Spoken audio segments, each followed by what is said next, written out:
अस्सलाम वालेकुम नाजरीन, हाईटेक न्यूज के खबरनामे में आपका खैर मकदम है। मैं हूं नेहा खान। नजर डालते हैं आज की अहम खबरों पर।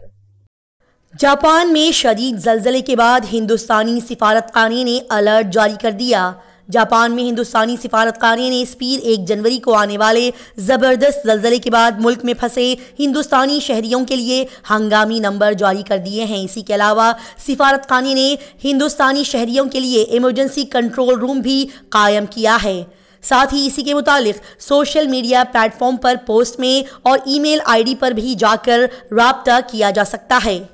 बता दिया जाए कि जापान में 7.4 शिद्दत का जलजला आया और जापान के सरकारी नशरियाती इदारे NHO के हवाले से बताया गया है कि इस पीर को जापान में 7.4 शिद्दत का जलजला आया और इसके बाद सुनामी भी आई। इसी दौरान जापान के अशिकावा प्रेफेक्चर के विजयमा शहर में 1.2 मीटर बुलंदी सुनामी की एक लहर उठी। लिहाजा जापान में इस शदीद जलजले के बाद हिंदुस्तानी सिफारतखाने ने हिंदुस्तानी शहरियों के लिए अलर्ट जारी कर दिया है। सिगरेट की राख ने एक जिंदगी तबाह कर दी। सॉफ्टवेयर इंजीनियर 33वें मंजिल से गिर गया, जो कि नए साल की तकरीबात का मंसूबा बना रहा था। बेंगलोर में एक इमारत की 33वीं मंजिल से गिरने से एक सॉफ्टवेयर इंजीनियर की मौत हो गई है। इस जुमा की सुबह वो गलती से अपने दोस्त की फ्लैट से नीचे गिर गया। मुतवफ़ी की शनाख्त दिव्यांशु शर्मा के तौर पर की गई है, जो कि उत्तर प्रदेश का रहने वाला है। पुलिस ने बताया कि यह वाक़या कियारपुरम में पश्मीना वायर फ्रंट अपार्टमेंट में उसके दोस्त मोनिका के फ्लैट में पेश आया, जहां तीनों दोस्त एक साथ नए साल का जश्न मनाने वाले थे। पुलिस के मुताबिक मोनिका, दिव्यांशु और एक दोस्त पब गए हुए थे और 2:30 बजे के करीब वो सब घर वापस आ गए और सारे के सारे अपने कमरे में जाके सो गए और सुबह 7 बजे के करीब जब बाकी सब सो रहे थे, दिव्यांशु घर से बाहर निकला। ऐसा लगता है कि वो सिगरेट की राख फेंकने जा रहा था, साथ ही ताज़ा हवा लेने के लिए बालकनी जा रहा था। एक पुलिस अफसर के मुताबिक बताया गया कि शायद इसी दौरान वो अपना तवाज़ुन खो बैठा और अपार्टमेंट से नीचे गिर गया। इसराइल ने गजा से अपने फौजें निकालना शुरू कर दिया। IDF का एक बड़ा मंसूबा। इसराइल ने गजा से 5 फौजी ब्रिगेड वापस बुला लिए हैं। इसराइल गजा में ऑपरेशन के तीसरे मरहले में दाखिल हो रहा है। ये इत्तला मीडिया रिपोर्ट्स के मुताबिक दी गई है। इत्तलात के मुताबिक institute for study of war, जो कि अमेरिकी कौमी सलामती पर तवज्जो मरकूज करने वाली एक पॉलिसी रिसर्च ऑर्गेनाइजेशन है, उन्होंने कहा कि तीसरा मरहला जंग का खात्मा करेगा। स्टडी ऑफ वॉर ने मीडिया रिपोर्ट्स के हवाले से बताया कि तीसरे मरहले में गजा में फोर्सेस की कमी, रिजर्व फौजियों की रिहाई, टारगेट छापे और इंक्लेव के अंदर सिक्योरिटी बफर जोन का क़याम शामिल है। साथ ही इसमें मजीद कहा गया कि एक नामालूम इसराइली इंटेलिजेंस अहलकार ने कहा कि हमास का ज़्यादातर कमांड ढांचा ख़त्म कर दिया गया है और हमास अब एक फ़ौजी तंजीम के तौर पर काम नहीं कर रही है। आप सभी को याद दिला दिया जाए कि 7 अक्टूबर को इसराइल पर हमास के हमले के बाद इसराइल ने 27 अक्टूबर को गजा के अंदर ज़मीनी कार्रवाई शुरू की थी, जिसमें कम से कम 21,822 फ़लस्तीनी हिलाक हुए थे, जिनमें ज़्यादातर बच्चे और ख़वातीन शामिल थी, जबकि 56,451 फ़लस्तीनी यहाँ जख्मी हुए थे। गाजियाबाद में पहला हवाई रेस्टोरेंट खुल गया। आज के दौर में हर कोई अपनी छोटी छोटी खुशियों को फैमिली के साथ पार्टी करके मनाता है। इसी दौरान खाने के शौकीन लोग मशहूर रेस्टोरेंट्स में जाना पसंद करते हैं। आप अब तक बहुत से रेस्टोरेंट्स में जा चुके होंगे, लेकिन क्या आप कभी हवाई जहाज के रेस्टोरेंट में गए हैं? जी हाँ, उत्तर प्रदेश गाजियाबाद में एक हवाई अड्डा रेस्टोरेंट खुल गया है। ये हवाई जहाज रेस्टोरेंट यूपी के गाजियाबाद में दिल्ली मीरठ एक्सप्रेस वे पर बनाया गया है। लोग दूर दूर से अपने अहले खाना के साथ इस हवाई जहाज के अंदर खाना खाने के लिए आ रहे हैं। बता दिया जाए कि काफी कम अरसे में गाजियाबाद में मौजूद ये हवाई जहाज रेस्टोरेंट काफी मशहूर हो गया है। केप टाउन टेस्ट के लिए टीम इंडिया का ऐलान। अश्विन, शुभमन गिल और शार्दुल की हुई छुट्टी, साथ ही 3 खिलाड़ियों की हुई एंट्री। टीम इंडिया इस वक्त कप्तान रोहित शर्मा की क़ियादत में जनूबी अफ्रीका के दौरे पर टेस्ट सीरीज खेल रही है। जुनूबी अफ्रीका के दौरे के पहले टेस्ट मैच में टीम इंडिया को सेंचुरियन ग्राउंड पर बड़ी शिकस्त का सामना करना पड़ा, जिससे टीम टेस्ट सीरीज में पीछे रह गई। बता दिया जाए कि पहले टेस्ट मैच में शर्मनाक शिकस्त के बाद कप्तान रोहित शर्मा और हेड कोच राहुल द्रविड़ ने दूसरे टेस्ट मैच के लिए टीम इंडिया के प्लेइंग 11 में कई अहम तब्दीलियां करने का फैसला किया है, जिसके मुताबिक टीम मैनेजमेंट में मौजूद खुफिया जराये से मौसूल होने वाली मालूमात के मुताबिक रविचंद्रन अश्विन, शुभमन गिल और शार्दुल ठाकुर को प्लेइंग 11 से ड्रॉप कर दिया गया है और स्क्वाड में मौजूद 3 हिंदुस्तानी खिलाड़ियों को दूसरी बार टीम में शामिल कर लिया गया है। केप टाउन ग्राउंड में होने वाले टेस्ट मैच को टीम इंडिया की प्लेइंग 11 में खेलने का मौका दिया जाएगा। नए साल के मौके पर पाकिस्तानी आर्मी चीफ ने हिंदुस्तान के खिलाफ जहरीला बयान दिया। हिंदुस्तान का पड़ोसी मुल्क पाकिस्तान नए साल के मौके पर भी हिंदुस्तान के खिलाफ नफरत फैलाने का काम कर रहा है। पाकिस्तानी फौज के सरबराह आसिम मुनीर ने नए साल के मौके पर कहा कि हम जम्मू और कश्मीर के लोगों को हिंदुस्तान के गाजिबाना तसल्लुत से आज़ाद करवाएंगे। हम कश्मीरियों के लिए दुआ करेंगे। हमें उम्मीद है कि नए साल में हम उनके दुखों को कम करने में कामयाब होंगे। पाकिस्तानी फौज के सरबराह आसिम मुनीर ने कौम से खिताब करते हुए मजीद कहा कि हम नए साल का आगाज करने वाले हैं। पाकिस्तानी फौज की कोशिश होगी कि वो मुल्क की सलामती के लिए हमेशा काम करते रहें। साल 2023 हमारे लिए बहुत मुश्किल साल रहा जो अब खत्म हो चुका है। नए साल के मौके पर हमारी दुआ है कि आने वाला साल पाकिस्तानी अवाम के लिए अच्छा साबित हो। साथ ही उन्होंने हिंदुस्तान के खिलाफ जहर भी उगला। उन्होंने कहा कि हम जम्मू और कश्मीर के लोगों को हिंदुस्तान की जालिम राज से आजाद कराएंगे। हिट एंड रन केस में ड्राइवर्स को 10 साल की सजा और जुर्माना आयद किया जाएगा। मरकजी हुकूमत के इस नए हुक्म के बाद रोडवेज ड्राइवर्स ने हड़ताल शुरू कर दी।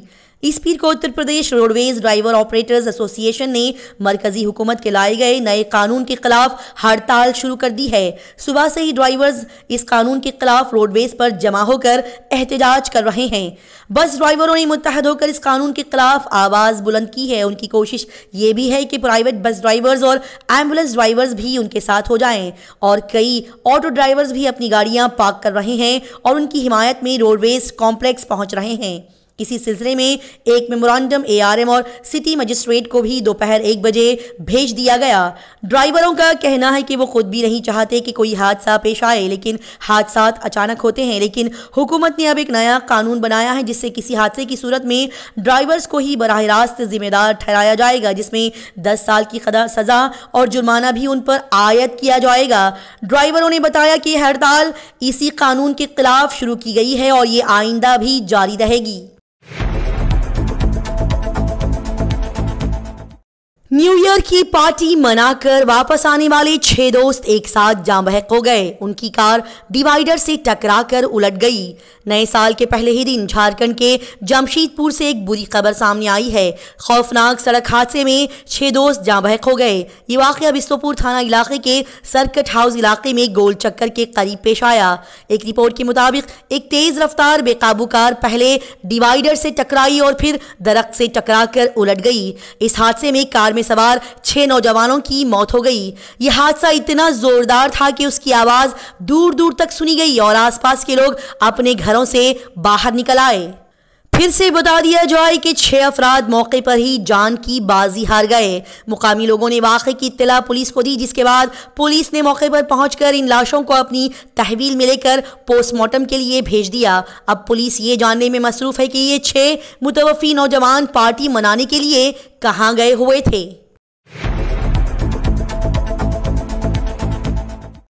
इसरो ने फिर से एक नई तारीख रकम कर दी है। नए साल पर एक्सपोसैट की लॉन्चिंग कामयाब तरीके से की गई। हिंदुस्तानी खलाई एजेंसी इसरो ने नए साल के पहले दिन 1 जनवरी 2024 को एक नई तारीख रकम कर दी है। 1 जनवरी 2024 की सुबह 9:10 पर इसरो ने PSLV एक्सपोसैट C58 लॉन्च किया, जिसे कामयाबी के साथ अपने मदार में रखा गया। बता दिया जाए कि इस मिशन की जिंदगी तकरीबन 5 साल की होगी, जिसमें कला और ब्लैक होल्स के इसरार दरियाफ्त किए जाएंगे। साथ ही ये भी बता दिया जाए कि इसरो की सबसे काबिल एतमाद polar satellite launch vehicle PSLV ने अपने C58 मिशन में मरकजी एक्सरे पोलरीमीटर सैटेलाइट एक्सपोसैट को 650 किलोमीटर कम जमीन के मदार में रखा। लॉन्च के लिए 25 घंटे की उल्टी गिनती खत्म होने के बाद 44.4 मीटर लंबे रॉकेट ने चेन्नई से 135 किलोमीटर दूर कलाई जहाज से टेक ऑफ किया तो यहां मौजूद लोगों की बड़ी तादाद ने जोर से तालियां बजाई। नए साल पर सयाहों का मजा हुआ खराब। ड्राइवर्स की हड़ताल से मध्य प्रदेश में कई सड़कें हुई जाम। मध्य प्रदेश के ड्राइवर्स ने हिट एंड रन कानून के खिलाफ हड़ताल शुरू कर दी है। इस हड़ताल का असर न सिर्फ सड़कों पर नजर आ रहा है बल्कि नक्ल हरकत की वजह से बाजार में सामान की किल्लत भी शुरू हो गई है। इसी के अलावा ड्राइवर्स ने हड़ताल के साथ सड़कें भी ब्लॉक करना शुरू कर दी है, जिसके बाद निजी ज़राए आमदोरफत दरहम बरहम होकर रह गए हैं। बता दिया जाए कि हिट एंड रन कानून पर ड्राइवर्स की हड़ताल उज्जैन डिवीजन ने नए साल पर अपना असर दिखाना शुरू कर दिया है। उज्जैन से अंदर जाने वाली कई सड़कें बंद कर दी गई है। ननूरा के करीब रोड ब्लॉक करते हुए ड्राइवर्स ने ट्रैफिक जाम कर दिया है। इसके अलावा देवास भोपाल रूट पर भी गाड़ियां ड्राइवरों ने सड़क ब्लॉक करके मुजाहिरा किया। साथ ही साथ ड्राइवरों ने उज्जैन देवास रोड पर चलने वाली गाड़ियों को रोकने की भी कोशिश की और इस कोशिश की वजह से तिजारत की के साथ साथ जाती गाड़ियों के पहिए भी रुक गए। ड्राइवरों ने कहा कि हुकूमत जल्द ही ये कानून वापस ले ले क्योंकि ये गरीब ड्राइवरों के खिलाफ गलत कवानीन बनाए गए हैं। इस कानून से तमाम ड्राइवर्स मुतासिर हो रहे हैं। जब तक ये कानून वापस नहीं लिया जाएगा ये तहरीक जारी रहेगी। एटीएफ की कीमत में 4% की कमी, साथ ही नए नर्क नाफिज किए गए। पब्लिक सेक्टर की पेट्रोलियम कंपनियों ने नए साल 2024 के पहले दिन पीर को हवाई जहाज के टरबाइन फ्यूल एटीएफ की कीमत में 4% की कमी की है। ये मुसलसिल तीसरा महीना है जब एटीएफ की कीमतों में कमी हुई है। बता दिया जाए कि नई कीमतों का इतलाक 1 जनवरी से हो गया है। पब्लिक सेक्टर पेट्रोलियम कंपनियों की जानिब से जारी नोटिफिकेशन के मुताबिक एटीएफ की कीमत में 4162.5 रुपये यानी 3.9% की कमी आ गई है। इस कटौती के बाद राजधानी दिल्ली में हवाबाजी के ईंधन की कीमत 1,01,993.17 रुपये फी किलो लीटर हो गई है। एटीएफ की कीमत में मुसलसिल तीसरी बार कमी की गई है। बता दिया जाए कि इससे पहले दिसंबर 2023 में एटीएफ की कीमत बढ़कर 5,199.25 रुपये हो गई थी, यानी नवंबर में 4.6% की कमी की गई थी। एटीएफ की कीमत में तकरीबन 6% इजाफा हुआ है। दरअसल कोई भी एयरलाइंस ऑपरेटिंग लागत में एटीएफ का हिस्सा तकरीबन 4% होता है। ऐसे में हवाबाजी के ईंधन की कीमतों में कमी की वजह से माली दबाव का सामना करने वाली एयरलाइंस को राहत मिलेगी। मसूद अजहर का पाकिस्तान में कत्ल। पार्लियामेंट हमले का मास्टरमाइंड मसूद अजहर पाकिस्तान में मारा गया। खंदार में नामालूम हमलावरों की जानिब से बम धमाका। पाकिस्तान के हुक्मरानों के पसंदीदा दहशतगर्दी के मास्टर और पार्लियामेंट हमले के मुअम्मर मसूद अजहर की मौत की खबर सामने आ रही है। गैर मुस्तक़िल इत्तलात के मुताबिक दहशतगर्द ग्रुप जैश मोहम्मद के सरबराह मौलाना मसूद अजहर खंदार में नामालूम हमलावरों के जरिए किए गए एक बम धमाके में मारे गए हैं। बता दिया जाए कि बम कार के कैबिन के दाएं दरवाजे के करीब फट गया। अगरचे अभी तक सरकारी तौर पर इसकी तस्दीक नहीं हो सकी है, लेकिन इत्तलात के मुताबिक दहशतगर्द धमाके में जख्मों की ताब न लाते हुए वो दम तोड़ गया।